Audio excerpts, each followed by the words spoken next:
नाज़रीन सबसे पहले आपने 4 प्याज लेने और 2 अदद लेने हैं टमाटर। टमाटर लेने के बाद आपने लेना है बेसन, ठीक है।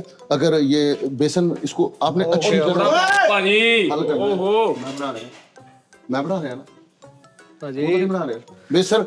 और आप आटा भी ले सकते हैं और अंडे भी ठीक थे। अंडे बन गया नहीं, आंडे फ्रिज चो कट भाई, अंडे फ्रिज चो आंडे ये ठीक थाली चुक ले आप वो कस्टर्ड ही देख देता है ये सारा मसाला जात दे दीजिएगा। ये नींबू पाई यार एक मिनट यार भाई ना मेरी गल सुनो, हाँ मजाक ते नहीं कोई, नहीं मजाक नहीं है, मजाक नहीं है। चंगे भले पैसे लगे समान तो सारे। अल्लाह खैर करे तेरे पैसे है कि ओहो नींबू लींबू नहीं, अंडे 4 अदद आपने अंडे लेने हैं। प्याज के हिसाब से देखेंगे अगर आप ਕਿਉਂ ਝੂਠ ਬੋਲਣ ਦੇ 3 ਵਾ ਭਾਜੀ 1 2 3 चले मैं अगर अंडे 4 हैं तो आपके पास प्याज 3 होने चाहिए, एच पा दे थोड़ा, क्योंकि हमारे पास पहले ही 3 अदद प्याज थे। शुरू से ही खराब कर ला सारा कुछ। पाए ने इदा छिलका भी पहन ਹੁੰਦਾ ਵਿੱਚ यार देखो। चढ़ नाज़रीन ये आपने ये चोखा पा दे डाल दिया। 4 ਉਹ 3 ਵਾ ਯਾਰ 3 अंडे ਭੁੱਖ ਦੇ पाए, ਵਿੱਚ ਪਾਗਲ ਹੋ ਗਏ ਯਾਰ ਤੁਸੀਂ। 3 अंडे पाए हैं, कम से कम 4 अंडे होने चाहिए क्योंकि प्याज हमारे पास। है जाया चीज़ां मैंने सारा हुआ नहीं थे खाई नहीं कालू ने भाव खराब बना और नाज़रीन एक और चीज, आप आटा भी ले सकते हैं, इधर आटा पिया।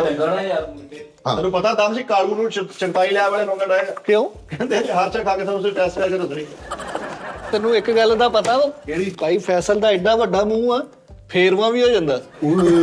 ਯਾਰ ਤੂੰ ਭਾਈ ਫੈਸਲਾ ਮੂੰਹ ਦੇਖ ਲਾ, ਐਦਾਂ ਦਾ ਮੂੰਹ ਚਕੋਤਰੇ ਵਾਲੇ ਨੇ ਸਭ ਤੋਂ ਉੱਪਰ ਰੱਖਿਆ ਹੁੰਦਾ ਕੀ ਕਰਾਂ ਮੈਂ? चल चलते फिर ਚੁੱਕ ਦੋ ऐसा तो मुंह कसाइयां तो बड़े थल्ले होंदा ही। ਭਾਈ ਨਾ ਅਗਰ ਜ਼ਾਇਆ ਹੋਇਆ ਮੈਂ ਪੈਸੇ ਸਾਰੇ ਤੁਹਾਡੇ ਕੋਲ ਲੈਣੇ ਆ।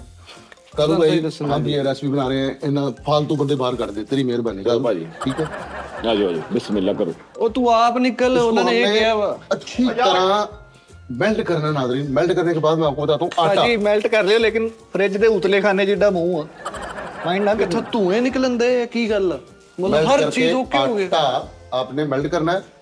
और सबसे खूबसूरत बात ये है कि आप लोगों ने अपने हाथ लागू करने हैं।